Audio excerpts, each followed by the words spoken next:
الحمد للہ رب العالمین والصلاة والسلام علی سید الانبیاء والمرسلین اما بعد فاعوذ باللہ من الشیطان الرجیم بسم اللہ الرحمن الرحیم فأصبح في المدينة خائفا يترقب فإذا الذي استنصره بالأمس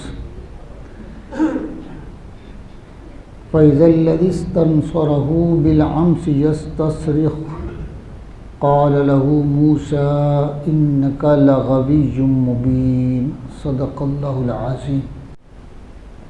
تو صبح کی اس شہر میں ڈرتے ہوئے اس انتظار میں کہ کیا ہوتا ہے۔ موسیٰ علیہ السلام یہ اب وہ قتل جو ہو گیا تھا، اب صبح تک آپ نے انتظار کیا کہ دیکھو اب کیا ہوتا ہے شہر کے اندر۔ فَإِذَا الَّذِي اسْتَنصَرَهُ بِالْأَمْسِ يَسْتَصْرِخُ، آپ نے یوں ہی دیکھا باہر نکل کے، تو وہ شخص جو تھا نا جس نے کل آپ سے مدد طلب کی تھی قبطی کے مقابلے میں، اسرائیلی جو تھا، وہ پھر جھگڑ رہا ہے، ایک دوسرے شخص سے پھر لڑ رہا ہے، جھگڑ رہا ہے، اور اس نے آپ کو پھر جو نا وہ پکارا کہ جب بھی دیکھا کہ جب وہ جس نے کل ان سے مدد چاہی تھی فریاد کر رہا ہے، وہ پھر پکار رہا ہے کہ مجھے اس سے بچاؤ۔ قال له موسیٰ انک لغوی مبین، موسیٰ علیہ السلام نے کہا کہ بے شک تو بڑا کھلا گمراہ ہے۔ یہ آپ نے سختی سے کسے کہا؟ اسرائیلی سے، جو کل بھی لڑ رہا تھا اور اس کو بچایا تھا آپ نے، آج پھر وہ ایک دوسرے شخص سے لڑ رہا تھا، اور یہ جو بندہ روز لڑے اس کو کوئی اچھا تو نہیں سمجھتے نا جی۔ آپ نے اس کو سختی سے یہ لفظ کہے کہ انک لغوی مبین، کہ تو کھلا گمراہ آدمی ہے، روز ہی کسی سے الجھ جاتا ہے۔ اب یہ لفظ کہنے اور پھر لہجہ حضرت موسیٰ علیہ السلام کا، آپ کے لہجے میں بڑی سختی ہوتی ہے، اور پھر آپ کا ایک جو ہے نا بڑی وجاہت والا چہرہ تھا، ہاں جی، بڑا جلالی آپ کا چہرہ تھا، آپ کا بڑے جلالی نبی ہوئے ہیں۔ جب آپ نے یہ لفظ کہے نا تو وہ کام گیا، تو اسرائیلی جو تھا نا وہ اب پریشان ہوا کہ مجھے تو جھاڑ پلا دی موسیٰ علیہ السلام نے۔ فَلَمَّا أَنْ أَرَادَ أَنْ يَبْطِشَ بِالَّذِي هُوَ عَدُوٌّ لَهُمَا، تو جب موسیٰ علیہ السلام نے چاہا کہ اس پر گرفت کرے جو ان دونوں کا دشمن ہے، آپ نے پھر اسے چھڑانا چاہا۔ اب اس نے یہ سوچا کہ جھاڑ تو مجھے پڑی ہے، اسرائیلی نے، یہاں اسرائیلی جو ہے نا وہ پریشان ہو گیا کہ اب وہ دونوں جھگڑ رہے ہیں، گتھم گتھا ہیں، تو موسیٰ علیہ السلام جب ان کی طرف بڑھے نا، ان دونوں کی طرف، تو آپ کا ارادہ تو تھا قبطی کی طرف جانے کا جو ظلم کر رہا تھا۔ اب جب وہ بڑھا تو وہ ڈر گیا، کون؟ اسرائیلی، کہ اسے تو کہا کچھ نہیں ہے، تو آپ نے ڈانٹ تو مجھے دی ہے۔ اب اس نے کہا قال یا موسیٰ اترید ان تقتلنی کما قتلت نفسا بالامس، اب وہ جو ہے نا آپ کی قوم کا فرد جو ہے اسرائیلی، وہ کہنے لگا ہے موسیٰ کیا تو مجھے بھی قتل کرنا چاہتا ہے، جس طرح آپ نے کل ایک شخص کو قتل کر دیا تھا؟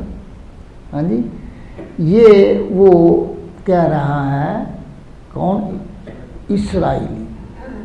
یہاں سے نا بعض دفعہ غلطی لگ جاتی ہے سمجھنے میں کہ شاید یہ وہی شخص جو دوسرا ہے قبطی وہ کہہ رہا ہے، نہیں، یہ کس نے کہا ہے؟ اسرائیلی نے، کہ وہ ڈر گیا کہ مجھے ڈانٹ دی ہے حضرت موسیٰ علیہ السلام نے اور بڑے ہماری طرف، ہو سکتا ہے یہ مجھے مارے، اور اسے کہا تھا کہ یہ ایک گوسا لگاتے مار دیتے ہیں، اگر میرے لگ گیا تو میں بھی قتل ہو جاؤں گا۔ اس نے کہا کہ آپ مجھے قتل کرنا چاہتے ہیں جس طرح آپ نے کل قتل کیا تھا۔ اب وہ کل کا قتل جو تھا وہ تو مہمہ بنا ہوا تھا، پتہ نہیں کون کر گیا ہے۔ موسیٰ علیہ السلام چلے گئے تھے وہاں سے، اور یہ جو دوسرا شخص ہے جگڑنے والا یہ بھی نکل گیا تھا۔ اب یہ نہیں پتہ چل رہا تھا کہ وہ قتل کس نے کیا ہے۔ اب اس کی زبان سے اسرائیلی سے یہ لفظ نکلے تو دوسرے قبطی نے وہ سمجھ گیا، وہ بھاگا گیا اور جا کر اس نے فرعون اور اس کے ساتھیوں کو کہا کہ بھئی مسئلہ حل ہو گیا، کل کا قتل جو ہے نا وہ حضرت موسیٰ علیہ السلام نے کیا ہے۔ یعنی ان تريد الا ان تكون جبارا في الارض وما تريد ان تكون من المصلحين۔ اور وہ شخص یہ کہنے لگا کہ تیرا ارادہ یہ ہے کہ تو یہاں سخت گیر بنے، اس زمین کے اندر، اس علاقے کے اندر تو سخت گیر بننا چاہتا ہے، یعنی جس کو چاہ مار دیا۔ ہاں جی، وہ شخص جو ہے نا، جو بعض لوگ ایسے ہوتے ہیں نا جس کی چاہی بے عزتی کر دی، کسی کو تھپڑ لگا دیا ہے، ہاں جی، لڑ پڑے، تو اس کو دادا گیر بھی کہتے ہیں اور سخت گیر بھی، یعنی تو سخت گیر بننا چاہتا ہے زمین میں، تیرا ارادہ یہ ہے کہ اسی کو مارو کبھی اس کو مارو، تو اپنا رعب جمانا چاہتا ہے۔ وما تريد ان تكون من المصلحين، اور اصلاح کرنا نہیں چاہتے تمہیں تو چاہیے اصلاح کرے، تو اصلاح کرنا نہیں چاہتا۔ اس سے معلوم ہوتا ہے کہ موسیٰ علیہ السلام انہیں تبلیغ بھی کیا کرتے تھے، تو اچھائیوں کی تبلیغ کرتے تھے کہ اچھا کام کرو۔ اس نے اس کے مقابلے کہا تو مار دیتا ہے جس کو چاہے، اب میری طرف آ رہا مجھے بھی قتل کر دے گا، اور پھر تیرا کام یہ اصلاح کرنے والا تو نہیں ہے نا، یہ جو مارنا پیٹنا ہے یہ کوئی اصلاح والی بات تو نہیں ہے کہ آپ جو ایسا کر رہے ہیں۔ وَجَاءَ رَجُلٌ مِّنْ أَقْصَى الْمَدِينَةِ يَسْعَىٰ قَالَ يَا مُوسَىٰ إِنَّ الْمَلَأَ يَأْتَمِرُونَ بِكَ لِيَقْتُلُوكَ فَاخْرُجْ إِنِّي لَكَ مِنَ النَّاصِحِينَ۔ اب یہ میں نے کہا نا کہ وقت بات فرعون تک پہنچ چکی تھی۔ اب اس نے کیا کیا فرعون نے کہ اس نے میٹنگ بلائی، اجلاس بلایا اپنے وزراء کا، اور انہوں نے کہا کہ ابھی موسیٰ نے علیہ السلام نے یہ قتل کیا ہے، اب بتاؤ اس کے بارے میں کیا ہے۔ اور یہ بھی ہے کہ اس نے حکم جاری کر دیا تھا کہ اس کو گرفتار کیا جائے اور اس کو قتل کر دیا جائے۔ تو وہاں کوئی بندہ ایسا بھی تھا جو حضرت موسیٰ علیہ السلام سے عقیدت رکھتا تھا، جب اس کو پتہ چلا تو وہ بھاگا۔ وَجَاءَ رَجُلٌ مِّنْ أَقْصَى الْمَدِينَةِ يَسْعَىٰ، وہ بھاگتا ہوا شہر کے دوسرے کنارے سے وہ بھاگا ہوا آیا۔ قال یا موسیٰ، اور اس نے موسیٰ علیہ السلام سے کہا کہ ان الملأ یأتمرون بک، کہ بے شک دربار والے یعنی وزراء اور بادشاہ جو ہے فرعون، وہ مشورہ کر رہے ہیں آپ کے قتل کا، لیقتلوک، ان الملأ یأتمرون بک لیقتلوک، وہ تیرے بارے میں مشورہ کرے کہ تجھے قتل کر دیا جائے۔ فاخرج، نکل جا، انی لک من الناصحین، بے شک میں تیرا خیر خواہ ہوں، میں نے تجھے یہ مشورہ دیا کہ یہاں سے نکلنے والی بات ہے۔ اب جب یہ اس نے آ کے یہ خبر سنائی، فخرج منہا خائفا یترقب، جب اس نے یہ آ کے جو ہے نا بات حضرت موسیٰ علیہ السلام کو سنائی کہ آپ کے خلاف جو ہے نا وہ مشورہ ہو رہا ہے کہ آپ کو قتل کر دیا جائے، تو آپ یہاں سے نکل جائیں، تو اس وقت حضرت موسیٰ علیہ السلام نکلے اور ڈرتا ہوا، آپ ڈر بھی رہے تھے، خائف یترقب، اور آپ انتظار کر رہے تھے اب دیکھو کیا ہوتا ہے، نکل تو میں گیا ہوں لیکن ہو سکتا ہے وہ میرے پیچھے آ جائے، کیا ہوتا ہے اب، کیا انجام ہوتا ہے۔ اور اس حال میں موسیٰ علیہ السلام نے اللہ کی بارگاہ میں دعا کی، قال رب نجنی من القوم الظالمین، اے باری تعالیٰ تو مجھے اس ظالم قوم سے، ان ستمگروں سے مجھے نجات عطا کر۔ یہ موسیٰ علیہ السلام نے یہ دعا کی اللہ کی بارگاہ میں، اس حال میں جب آپ اس شہر سے نکل رہے تھے اور یہ ڈر بھی تھا آپ کو کہ ہو سکتا ہے وہ مجھے گرفتار کر لیں۔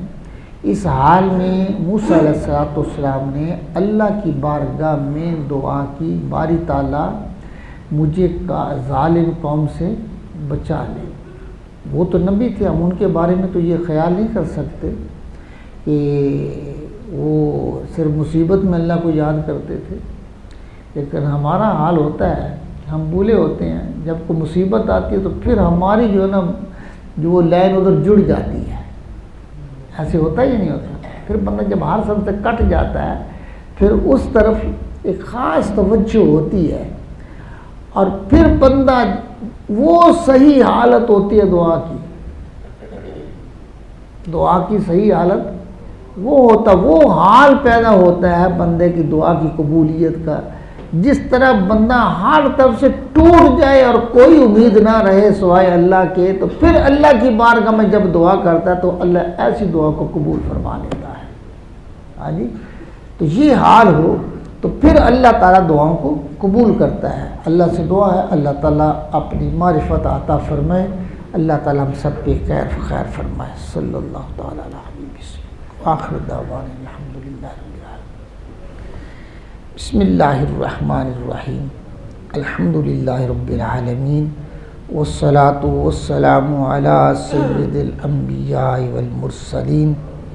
ربنا آتنا فی الدنیا حسنۃ وفی الآخرۃ حسنۃ وقنا عذاب النار وادخلنا الجنۃ مع الابرار یا عزیز یا غفار یا رب العالمین۔ ربنا ظلمنا انفسنا وان لم تغفر لنا وترحمنا لنکونن من الخاسرین۔ مولا کریم اپنے محبوب علیہ السلام کے وسیلہ سے ہمارے اس عمل کو اپنی بارگاہ میں قبول فرما، ہم سب کو قرآن فہمی کی توفیق عطا فرما، اپنے کرم سے ہماری نماز کو قبول فرما، ہم نے درود پاک پڑھا اس کو قبول فرما، اس کے روحانی فیض و برکات عطا فرما، اپنے حبیب علیہ السلام کے صدقے سے مولا ہمارے دن کو ہمارے لیے بہتر فرما، اپنی بارگاہ سے پاکیزہ رزق عطا فرما، ہم سب کو صحت و تندرستی عطا فرما، ہم سب کی حتمی بخشش و مغفرت فرما، ہمارے اساتذہ، مشائخ، والدین، اعزا، اقربا سب کی حتمی بخشش و مغفرت فرما، ہمارے نمازی جو فوت ہو چکے ہیں مولا ان سب کے درجات کو بلند فرما۔